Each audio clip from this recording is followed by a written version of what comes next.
Was there massive fraud affecting the result of the 2020 election? Yes or no?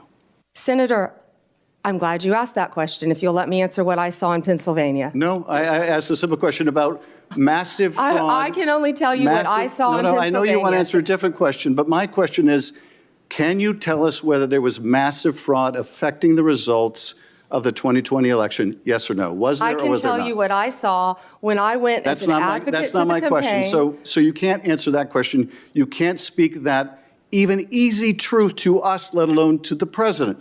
So let me ask you a different question.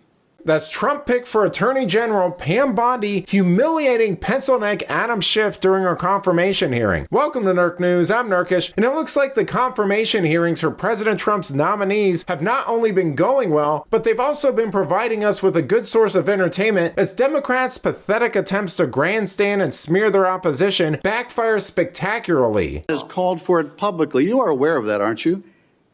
No one has asked me to investigate. But the president has We're also worried about Liz Cheney, Senator. The president has called for this. You know what we should be worried about? Ms. Bondi, please answer my questions. California right now is through the roof. Ms. Bondi, your robberies are 87% higher than the national average. My question is this. That's what I want to be focused on, Senator. Do you have the power to say no to the president? And what you're suggesting today by your non-answer is you don't have the independence to say no to the president. So let me ask you a different question. It also requires you, if you're going to be a good attorney general, to be able to tell hard truths to the president. So my questions now are, can you tell hard truths to the president? So let me start with an easy truth that you could speak to the president. Can you tell us, can you tell him that Donald Trump lost the 2020 election? Can you say that? Do you have the independence to say that? Do you have the gravitas, the stature, the intestinal fortitude to say, Donald Trump, you lost the 2020 election? Can you tell us that here today? Senator, what I can tell you is I will never play politics. You're trying to engage me in a gotcha.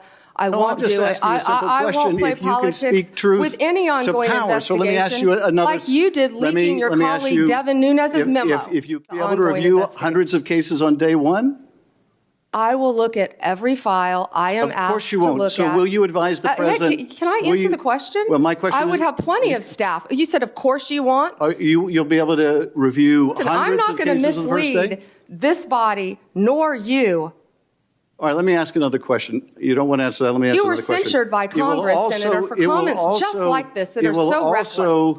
It will also be important. You know, only California could elect someone as condescending, dishonest, and unlikable as Adam Schiff. I mean, sure, there are Democrats like Pelosi that you might not like, but at least you can admit that they understand the game being played. They're terrible people, but good politicians. With Schiff and the batch of senators going after Trump's nominees, you can barely even say that at this point. I mean, they're so terrible at this and insulated in their own echo chambers that they underestimate the exposure of their own corruption and keep trying to carefully set traps that they inevitably walk into. They're basically like Looney Tune characters at this point.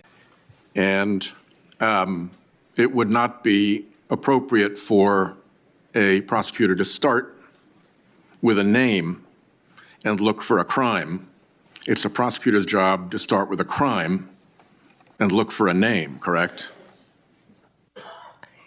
Senator, I think that is the whole problem with the weaponization that we have seen the last 4 years and what's been happening to Donald Trump.